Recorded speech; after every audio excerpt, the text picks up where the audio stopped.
Minnesota Duluth will be joining us momentarily here in the press conference room. We'll hear an opening statement from Coach Pearson and follow up with questions for the student athletes, Brooke and Mason. Of note, Brooke set a tournament record for scoring with 171 points. The previous record was 149.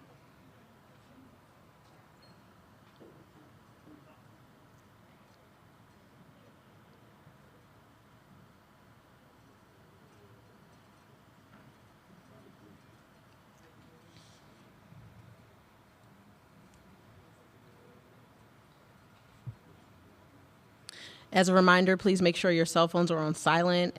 Again, we'll get started momentarily. There are wireless microphones on each side of the room. Please wait for the microphone to reach you before stating your question. And as well, please state your name and affiliation. For those joining remotely, please use the raise hand function to indicate you would like to ask a question. When you are called on for your question, please unmute your line and state your name and affiliation.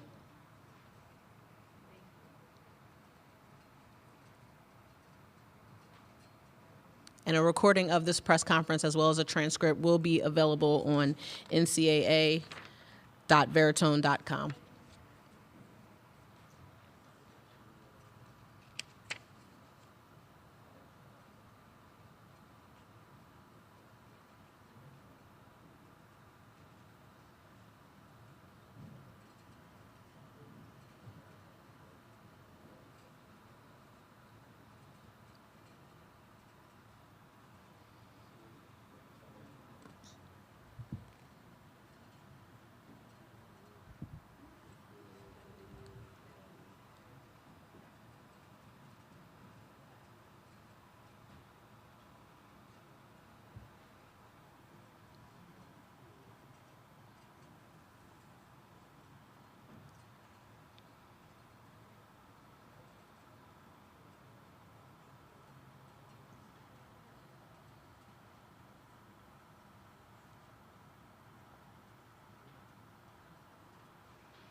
Welcome to the D2 National Championship postgame press conference featuring the Minnesota Duluth Bulldogs. We'll hear an opening statement from Coach and follow up with questions from the student athletes.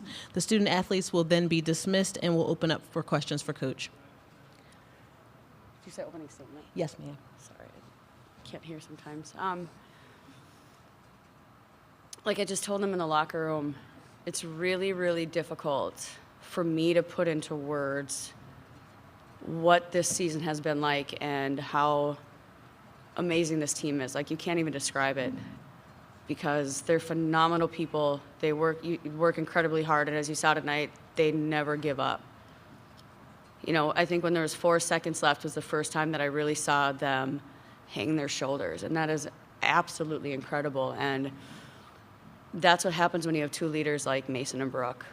What they've meant to me personally, I'm speechless. I don't know that I've ever been more proud of two people for what their 5 years looked like at UMD and what, I was telling what the world has gone through COVID, and, that everybody was affected by that. I'm not making light of that, but when I think there were a lot of teams in the country that went into it and they came out weaker. We went into that, we went through our stuff, we were up and down, as everybody was, but we came out stronger, and that's why I think we had such an incredible year. They're relentless, resilient, just incredible, incredible humans. So it has been a blast. Like I told them, this is one of those years, like, coaches get tired, and sometimes they're ready to have a week off, and this is one of those times when I'm tired. I think their bodies, I can't imagine. They're poor little girls, like, not like your little girls, but like I look at what they go through and how much they fight, and they're flying all over the place, and they just get up and they keep going. But I don't remember what I was saying. And so I hit a point where, like, I could have gone on for months and more months of this season because it has been fun, and they make it so enjoyable for me. It's ridiculous. You have to say congratulations to Ashland. They are incredibly well coached, and I told that to her in the hotel lobby last night. If you make one mistake, they make you pay. And defensively, they work just as hard as we do. And I don't say that about many people. And I thought tonight in the first half, we talked about it a little bit with Ashland. You can't commit to one thing. You have to be really active, and you have to make them uncomfortable. And I don't know that we did that enough defensively. You saw they turned it up, and we did some really good things in the second half to make an incredible run back at them to give us, at least some hope there at the end that we could make a comeback and win. But the offensive efficiency is just absolutely incredible with them. So that's a huge congratulations to their team, their staff. This is my first time meeting their staff, and they're incredible people. So have to say congratulations. Wish that we would have came out with a W, obviously, but the amount of pride and that I have in these people is going to make this just a really fun season to remember. I mean, people are going to be talking about what you guys did this year for a long time, and I'm almost done talking, I promise. But the last thing that I'd say, like, I do feel like we've been watching women's basketball continue to grow and get better, and this event for our team was incredible. It was really, really well run. We were fangirling over some of the Division I players that we saw, and coaches for me. Dawn Staley, got to give her a shout out. But it was a wonderful experience, and so I think when we reflect on, like, Title IX and we talk about how women's basketball continues to progress, I told these young women, we grew up in a little bit of a hockey town, and I think they made people excited about women's basketball, and I think they're going to help our community jump in that area as well. So, I mean, congratulations, you two, on an awesome career. Sorry, I'm done talking now. I could go on forever, but I'm so proud of them. I don't have the right words, but two of the most amazing people I've ever been around in my life, and they're okay at basketball too. At this time, we're going to open it up for questions for the student athletes. I also want to note that the locker room is open and will close at 5:22 p.m. Ladies to your left. Howard Magdal at the Next, congratulations on a terrific season. I have one for each of you, if I could. Brooke, just to start with, obviously not the outcome you wanted today, but can you reflect on just the run that you have had, and it's just this unprecedented run here in the tournament? Yeah, I mean, we knew that coming in, Ashland's a really, really tough team. Obviously, they finished undefeated, which is incredible. And again, they're really well coached and they have a lot of different weapons. And so we kind of knew that we had to play our best game, and we didn't do that for 3 quarters. You saw that in the 4th quarter, but we were always just trying to play catch up. So yeah, it definitely doesn't feel good to, get this far and come up short. But like every single time that I try to be sad about the game, I'm always like, no, like I just need to keep my head up because of just the season that we've had. Like this was supposed to be a rebuild year, and that's what people were saying about us during the preseason, and we never ever believed that. And we just kind of put our heads down and worked. We love being the underdogs, and so yeah, I don't think I'm going to be sad about the game or the experience that we've had. I'm just sad that it's over. Sad that I'm never going to put on a Bulldogs jersey again. Just this season my life is done. So that's probably the hardest part. But looking back, I'm going to probably remember this year more than anything. Just with everyone, 1 through 16, like our coaches, our trainers, everyone, it's just been amazing. Yeah. Sorry. And Mason, Coach talked a little bit about the Minnesota legacy of this, but playing for a Minnesota coach, one of 11 players from the state, can you just talk about how you think this resonates within a state where there's so much of a rich history of women's basketball, and how much you think Minnesota itself helped create your team to where it was today? Yeah, I think that Minnesota has always had a pretty good history of basketball, and you've seen that in the past few years. We've had a lot of big-time players playing in a lot of big-time games coming from Minnesota, and I just know that the whole state was behind us. I mean, Lindsay Whalen quote-tweeted Coach today and said good luck, and Mason had to help me respond. yeah, I had to respond to her, but yeah, I think just – and all the schools and all the AAU programs, like everyone was behind us, and we all played for different programs and different high school teams, but we knew when we came to Duluth that we were going to play together, and we got that great opportunity to play in Minnesota in some big arenas and big stages. And yeah, basketball in Minnesota is awesome, and there's so much support even for the women. I don't think it is like that in every other state and every other place. So yeah, Minnesota really has a very good state to be a part of, and I'm glad we could just make a little mark on that in our time at Duluth. Question to our right. Corey Hogue, Dave Campbell's Texas Basketball. For both of you, was there any adjustment for you personally or as a team playing inside an arena this large? Don't know how much experience you guys have had in that in the past. Yeah, I would say just especially on offense, when we were going to call a play, we needed to use hand signals or something that we could do that way, communicate that way, because we weren't able to hear each other as much. So that was a little bit of an adjustment that we made. And then just talking on defense, we had to do that a little bit more because of the size of the arena. I know in St. Joseph, the arena was nice, but not quite as big as this one. So there was a little bit of adjustment on both ends of the floor, I thought. Yeah, I think that was really the only adjustment.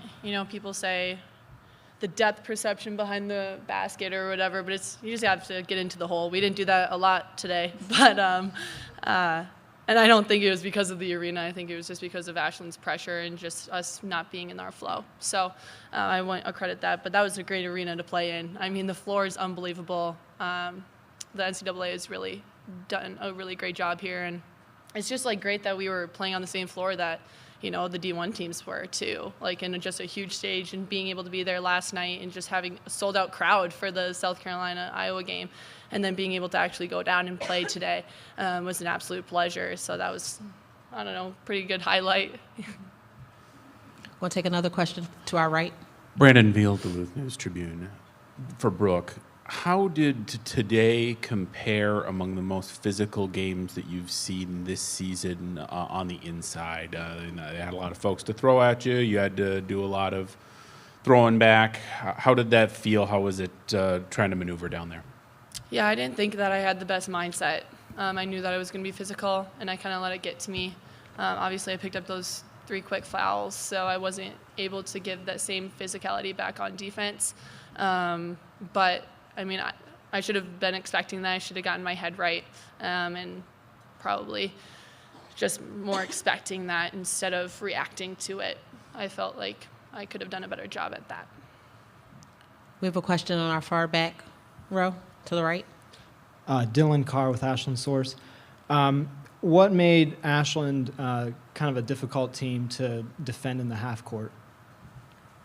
Yeah, like Coach had mentioned before, like if we made a mistake, they were capitalizing on it, and we were a little bit undersized at the 4 position every once in a while, so when they were getting the ball inside, then we had to dig down a little bit or turn away from their shooters, and they're so efficient that when we dug a little bit too hard or went a little bit further at their posts, and they were making threes on the outside. So I think that, yeah, they just capitalized on every single mistake that we made, and they have such good post presence, and then they capitalize it with the shooters on the outside. So I think that just their all-around game was a little bit too much for us today. Any additional questions for the student athletes?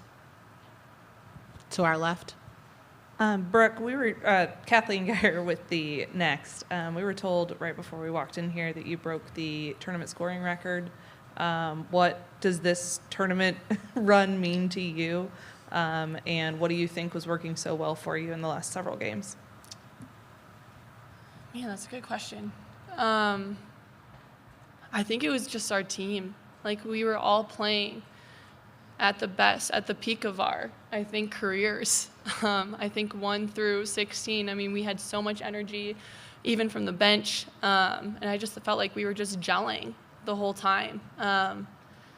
And, you know, sometimes that was me and my teammates being able to get me the ball in really, really great situations down low or even on the perimeter too, and Coach just setting up really good spacing as well. And I think it's because of her right here too.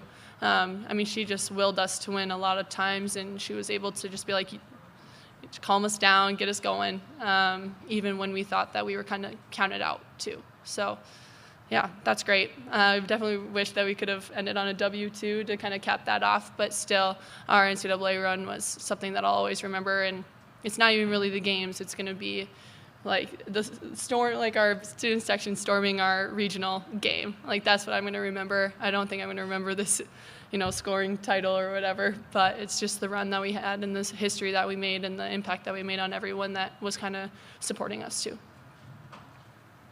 Any additional questions for the student athletes? Seeing none, thank you, ladies.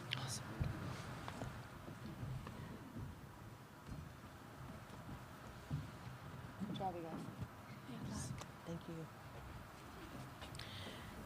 At this time, we'll open up for questions for Coach. Coach, we have a question on our left-hand side. I'm Andy. Howard Mandel at the Next. Congratulations on a great season. Thank you. I'm hoping you can reflect a little for me on your Minnesota-specific journey to come from playing on the floor that Peps Newman played on, to be able to come through, to play, to coach, to now kind of etch your name in Minnesota basketball history, a place where Lindsey Whalen came from, where the Minnesota Lynx have had their success. Just take me through kind of what you think Minnesota has done to kind of make you where you are today. You did your research. You brought up Peps Newman. Okay, so Peps Newman's from we went to the same school, and she was on what was the team she was on? She played it's like a Harlem Globetrotter type of thing. What was it? The Arkansas Gems. Yeah, the Arkansas Gems. So she is fun. Like, she's got a great personality. She was, I don't know how old she was. She would still come back for alumni games and run up and down the floor. She does it now. She's 78. She's still playing. Of course she is. Yep. That does not surprise me. You got to look for Peps at a go for basketball game. She's our hometown hero. But my journey in Minnesota has been incredible. It started at a young age for me. At Eden Valley, I had some really good role models that treated me so well, and they got me really excited to play basketball. You know, and I actually just got a chance to tell that one of my biggest inspirations in my hometown, I got to tell her daughter that 2 summers ago, how impactful she was in my life. And it's been a journey. You know, I mean, honestly, I didn't even, when I was little, I didn't want to play basketball. My parents made me. When I was graduating from college, I didn't want to coach. And then I got a job offer. And I don't know why, but this sport has given me so much joy. It's allowed me to meet so many people. And when I was fangirling when Lindsay Whalen liked a tweet and then tweeted at us because what she's meant to basketball in our country and to Minnesota, it's incredible. I have to give her a shout out. My cousin's daughter was diagnosed, this is a long time ago, she's doing really well, but she was diagnosed with liver cancer. And Lindsay Whalen sent her stuff because she found out she was a basketball fan, you know, and I think it's not necessarily even the basketball that has been the most impactful. It's the inspiration that you get from the game and from those individuals that has impacted my life the most throughout my entire career, and including these two sitting up here in my team. I was telling them I was walking around the last 3 weeks and I just see them and I just start crying, you know, because they've inspired me. I've learned so much from them. Yeah, it's been a really cool journey. Yeah. Coach, to our left, the third row. Neil Viersba, Fox 21. Mandy, talk about the support from the alumni. I understand there's a lot of people in town, even from back to your Concordia days. But just how much did the Bulldog alumni, play a role in getting to the team where they are now? Our alumni are amazing. And whether that's the ones that I've coached or the ones before I got there, Karen Strummy really helped me connect with a lot of her people early. And so I was thrown into that. And I've got a group of, I'm not going to give their age. I don't think they'd be mad at me, but they've asked to be involved in mentoring and involved in having people to rely on and to connect with, and when they're searching for jobs or internships or when they need advice. So that started right away when I got here, and I've been blessed to coach just the most incredible people in the entire world. I mean, we've had they were driving around in a car yelling at our bus today when we were driving around, and they come back to games and they're texting me and they make me laugh, and it's really easy to rip on me, but they go at me sometimes, and that relationship has been unbelievable for me. But the impact that it has on our players with them always being around has given them so much pride in UMD. We have another question to our left, that same row. Alicia Tipke, WDIO. I just wanted to touch on a little bit more. You mentioned the Title IX and the celebration. I know you guys got to go see some of the things. What has it felt like for you to be a part of this celebration, to be on the March Madness stage, and to have all of these women in the locker room with you, and to just be seen in this year, 50th year? I don't even know how to explain it. So I'm past the point where I didn't have to fight for my opportunities to be involved in athletics as a female. And so I've been really trying to reflect on that and think about the people before me and ask some questions to a few people that I know about their process, et cetera. But to see my players geeking out in that display, I was crying there too. Like every time I look at them, I'm just so proud of it because they were so happy. But they're pointing at pictures in the wall, and they were watching the videos, and they were running up to the screens to take pictures. And that display was really cool. I don't know if people can still see it, but if you haven't seen it, get out there. I don't know. I mean, I get to do this, and I get to be around so many amazing people because of Title IX. And I'm really thankful that so many people put in the work for me, so I had a nice, easy path to enjoyment in life. So thank you to all of you who've done something to make it so awesome for us. Coach, we're taking another question on our right-hand side, the back corner. Dylan Carr with Ashland Source. Brooke got in a little bit of foul trouble in the first half. How did her foul trouble impact your team in the first half? You know, I thought today, like, our ball movement wasn't very good in general. And so then when she got into that early foul trouble, I think our ball movement maybe even got a little bit worse, which isn't always a thing because we spend so much time looking for. But then we got nervous and we were trying to take quick shots. You know, I mean, Brooke, she's the best player in the country. And I started saying that a couple of years ago, that she might be the best player in the country. And when somebody that is that impactful and your team is used to relying on her for 4 quarters gets her third foul because her dumb coach put her back in too early, and there was miscommunication on a set play, and she wasn't supposed to be screening, but she didn't hear the set, you know, like, it's hard. it's hard. Our players responded well, and they still fought. You're going to get a ton of fighting out of them, but defensively inside, we didn't have the physicality when she was out to really do what we needed to be successful. Corey Hogue, Dave Campbell's Texas basketball coach. What were the challenges and advantages of having 10 days between the semifinals and the finals? I think it's something that our team has gotten used to, because there's about a 10-day period between the NSIC tournament and the regional tournament, and so it wasn't new to us. The challenge for me is trying to figure out how much do I beat them up and make them practice hard, just so that we can keep that energy up. But with this group, they're so mature that I knew that they were going to get here and they were going to be ready, and there was nothing that I could do or nothing that I couldn't do that wasn't going to make they were going to be mentally ready to go. So it's hard because you want to just keep playing, but it's also good to rest their bodies a little bit too. It's all over the place. Brandon Veal, Duluth News Tribune. What is it about Annie Roshak that makes her such a tough player and made her such a tough player to contain for your team today? There's so many like parts to that question, because she's really talented. Like, she can really score inside, but what her teammates around her do make her really good, because we had a bunch of different things that we could potentially go into, and I think maybe that made us a little bit passive to start the game. But if you double, she kicks it to the right person. If you dig, she's patient and she'll kick it. If you sit low side, she's going to bury you and go middle. If you sit high side, she's going to seal for lobs, or they skip it to their 3-point shooters. And so just the things that they do, their coaching staff is really good. And so and those players almost always make the right read. And so not only does her talent make her difficult to guard, but the way that her teammates move the basketball and make reads makes it really, really difficult.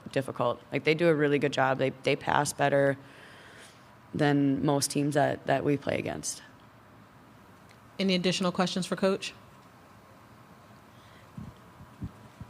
This will be the last question.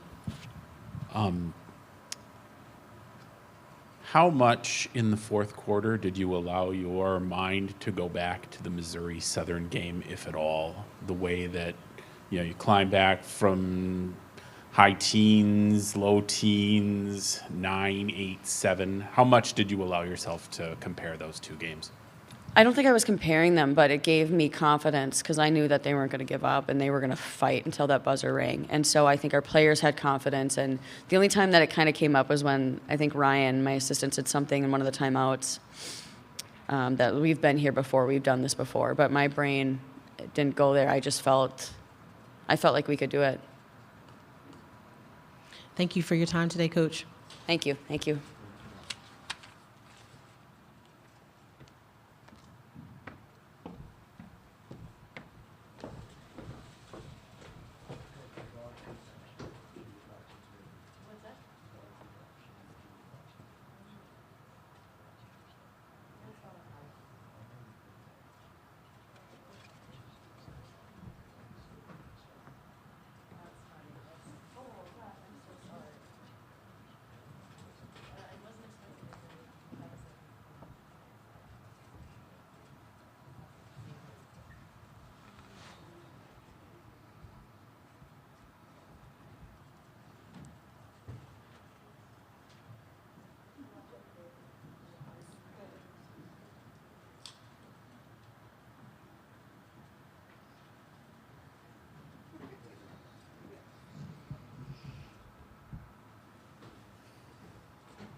Dang, am I ugly?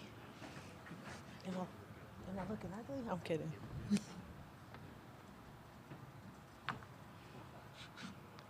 Ashland's on their way to the press conference room. The locker room is currently open until 5:46 p.m.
Welcome to the Division II National Championship Postgame Press Conference featuring the Ashland Eagles.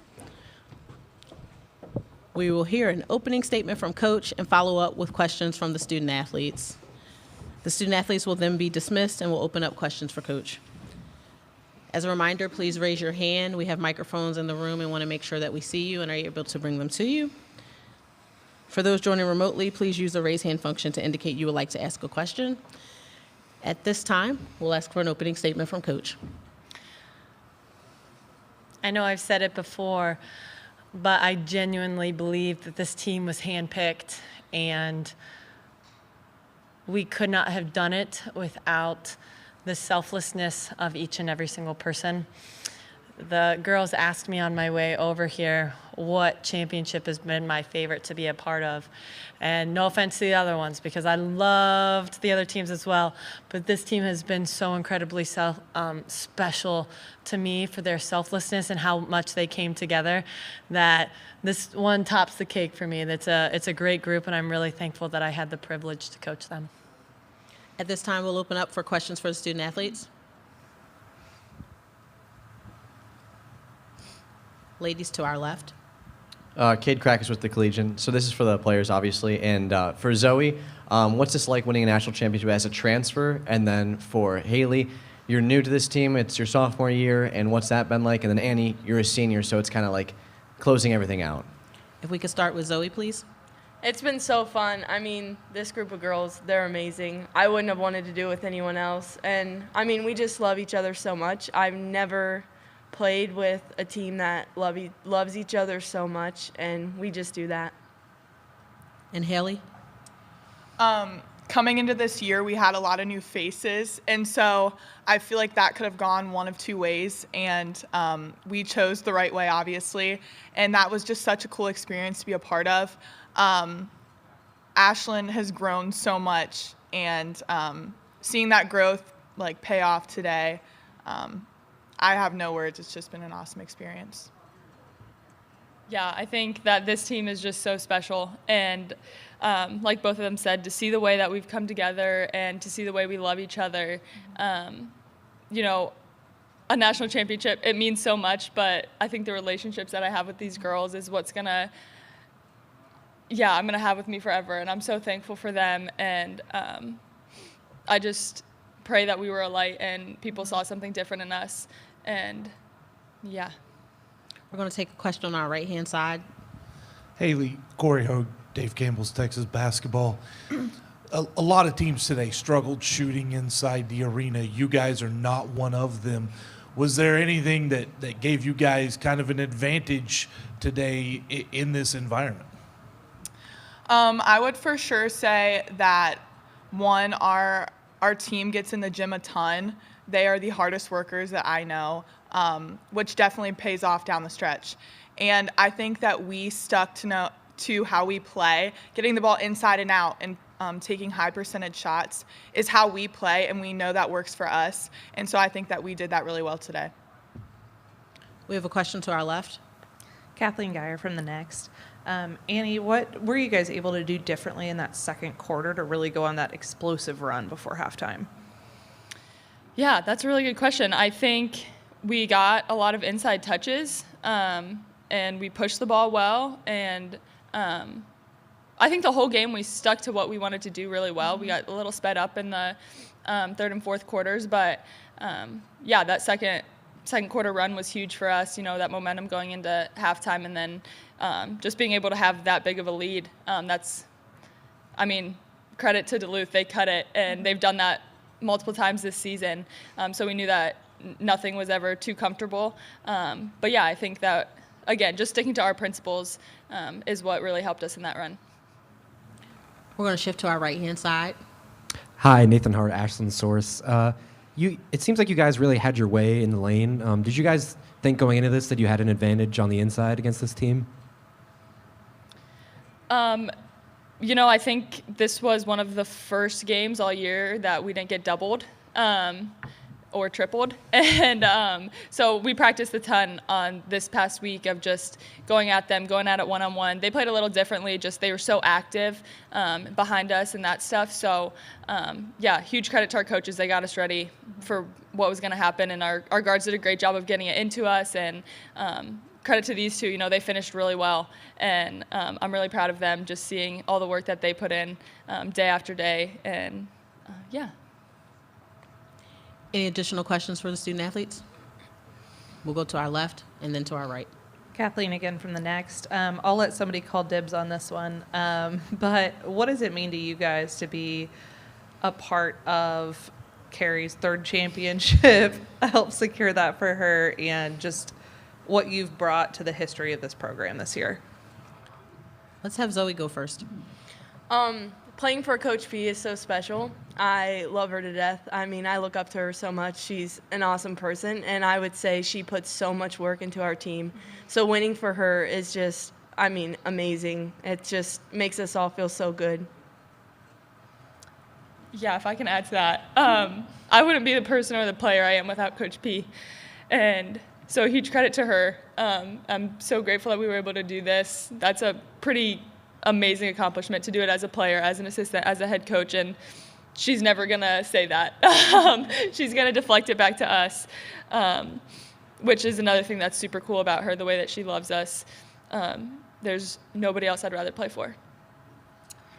I agree with all of them, of course. And I can't really put it into words, but the way that Coach P has influenced my life, and I'm sure my teammates, not only on the court but off, just seeing a strong woman, of her and her family, and how she just carries herself as such an inspiration as a young female, and I will never thank her enough for that. And just the way that she's helped me in my faith as well. You don't find it other places. You will never find a coaching staff or a head coach like we have here, and so I'm so thankful to be a part of a team with her leading it. We'll take our final question for the student athletes on our right-hand side. Brandon Veal from the News Tribune in Duluth. This is from Ms. Roshak. What were you guys doing as a team to create opportunities for you on the interior, and how did you feel like you responded to the physicality of this game, both when Brooke Olson was in and not in this game?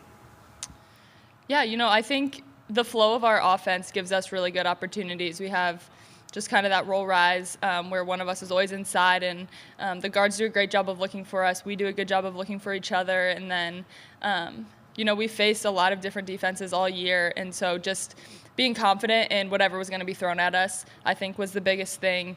And huge credit to Duluth. They play really hard, and they are a really good team. And so just going up against them, I think continuing to do what we do and having confidence in that was really what led us today.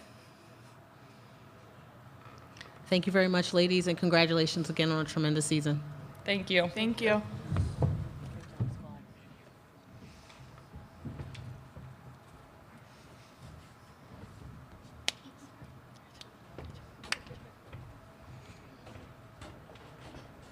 With that, we'll open it up for questions for Coach. We're going to go to our left-hand side, front row. Dusty Sloan, Director of Athletic Communications for Ashland. Carrie, talk about the game that Annie had as the most outstanding player of this tournament going against the National Player of the Year. Annie is a remarkable basketball player, and I'm really proud of her because she was on a team where we asked her to pretty much score 14 points a game, and that was going to be what we needed from her, even though I think she's capable of scoring even more than that. But what was going to be best for this team was a well-rounded team. And today, she took 6 shots, and she had 20 points. It's, I think, just a testament to she was going to do whatever the team needed. And today was no different from that throughout the entire year. And on top of it, 13 rebounds. She played fearlessly. She played like a senior who I'm very thankful has a graduate year left to come back for, but she played like someone who wanted to go out and make a mark today. We're going to stay on our left-hand side. JC Christian, ESPN's Landscape. Today, you pretty much put your name down in history as a coach, an assistant, and a player to win a championship. When the when the buzzer went off, what was going through your head? Honestly, the phrase that just keeps coming through my head is God is good all the time. Like, coming into this game, even if we lost, I just kept thinking, like, God is still good. And so that is what went through my head. I had a total peace that whatever was going to happen today, my life is not defined by wins and losses. My life is not defined by championships. It's defined by my faith. And this is a really cool thing that I'm thankful that I got to experience with this team. But I'm never going to let it be the thing that defines who I am. I'm going to take a question on our front row, left-hand side. Cade Krakus with the Collegian. Coach, shutting down Brooke Olson early and getting her into foul trouble must have been a crucial part of the game. And did you guys game plan for that? Absolutely. Brooke Olson is an incredible basketball player, and she's going to have a heck of a professional career if she decides to pursue that. With that being said, we knew we had to double her. Their guards' three-point percentage was one that we felt like we had to play the numbers game, and we were going to let them shoot from three in order to try to double her a little bit more. And I thought in the first half especially that paid off. In the second half, Brooke Olson played like the National Player of the Year. She got a ton of huge O boards and put back. She hit a step back three that was remarkable. She's a very, very good player. They're a very well-coached team. However, I was really proud of our girls' execution, especially in that first half on her. I'm going to move to our right. Corey Hogue, Dave Campbell's Texas basketball. It's been 10 days since you played the semifinal.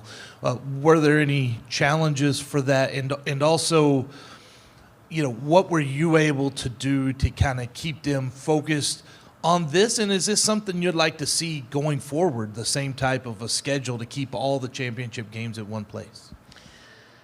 Yeah, so the first part of how to keep them the 10 days was really nice for a few of my players to get healthy. My starting point guard, who had been out for a majority of the tournaments due to a strained hamstring, had 10 more days to get healthy, and she played outstanding tonight. So that part, I was really thankful to have those 10 days. Normally, I don't love 10 days in between, but having just gone through this experience, it was well worth it. The NCAA did an incredible job of making it feel really, really special, of making it an absolutely first-class experience. And so, yes, to answer the second question, I would absolutely want to see it continue, because this team had any national championship is a once-in-a-lifetime experience. Don't get me wrong. This was even more so. Like, we were in a suite watching Final Four games. We get to do it again tomorrow. Like, we got to stand shoulder to shoulder with Caitlin Clark and Kim Mulkey and Dawn Cielo. I'm not going to lie, they walked in. I was kind of fangirling at the salute when I got to be beside them. So absolutely, I think it was a tremendous experience. The NCAA did an incredible job, and it would be great for our sport if that were to continue. I'm going to stay on our right-hand side in the front row. Brandon Veal from the Duluth News-Tribune. I believe it was on Thursday that you mentioned specifically watching tape of UMD's regional final game against Missouri Southern State and their comeback from 20-plus points down in the second half. At what point in the fourth quarter did you allow yourself to jump back to that tape, and what steps did you take to prevent that from happening again? I'll be honest, I jumped back to that at halftime. That picture was very large and looming in my head. And the thing that we continue to talk about with our team is that we have to be the aggressor. That's one thing I think we really learned in our Glenville State game. We got up by 19, and then it was almost like we were trying to play safe. And we let them cut it to 2. And so again, I want to give a ton of credit to Duluth. They play so hard. And they really had us rattled there in the fourth quarter. But what we talked about the entire second half was that we have to be the aggressor. There was one time where Hallie was dribbling down off the press and she pulled a three, and in my gut I was like, wow, that's a fast shot. But it went in. And I think they very much had the mentality of, we are going to continue to stay aggressive. That's a shot she would normally take in the game. So she let it fly, and it really helped kind of cushion the lead a little bit more. Staying on our right-hand side. Yeah, Nathan Hart, Ashland Source. What's the biggest obstacle your team had to overcome to achieve this perfect season?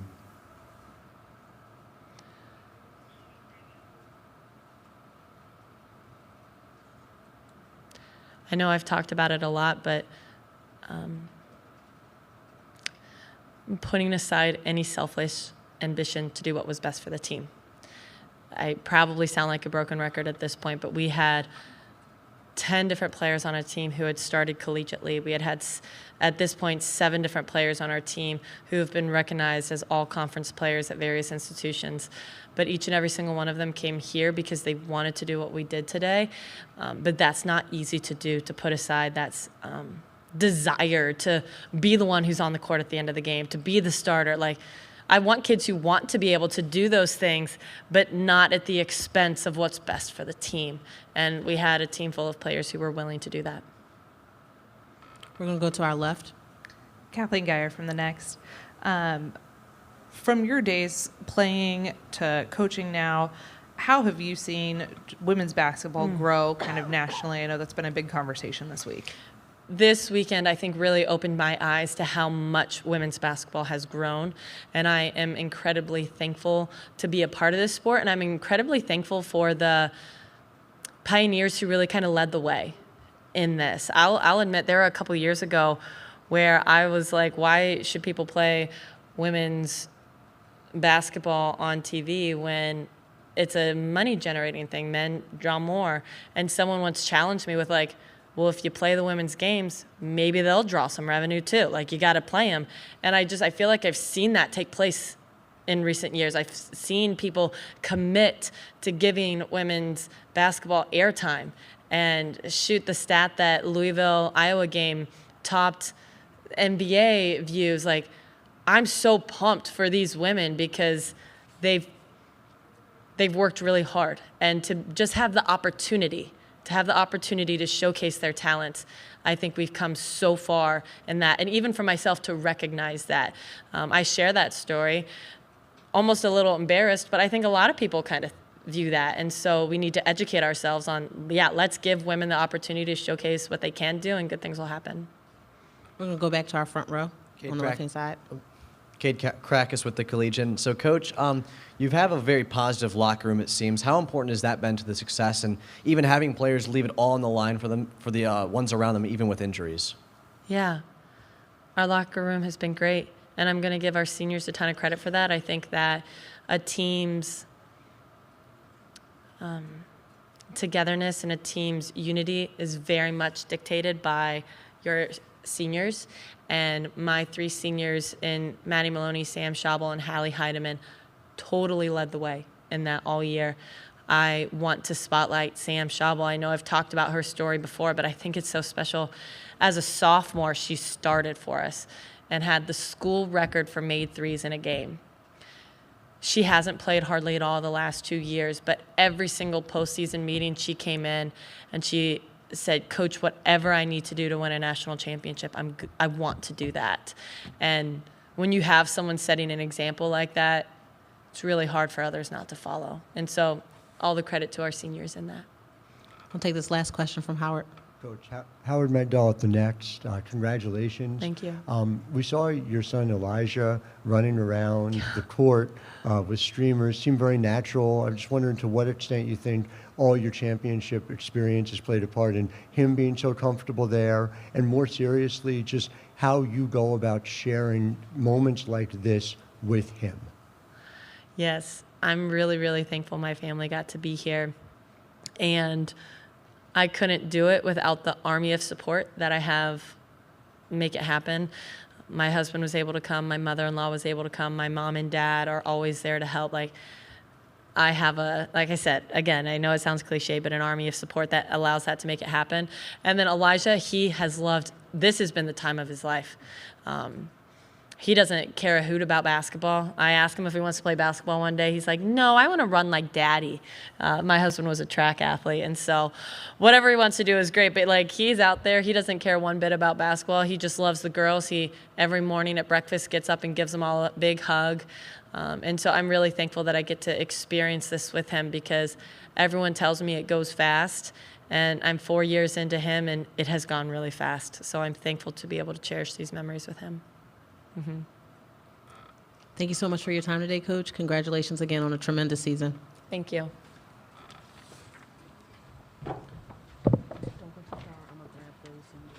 Okay, perfect. Thank you.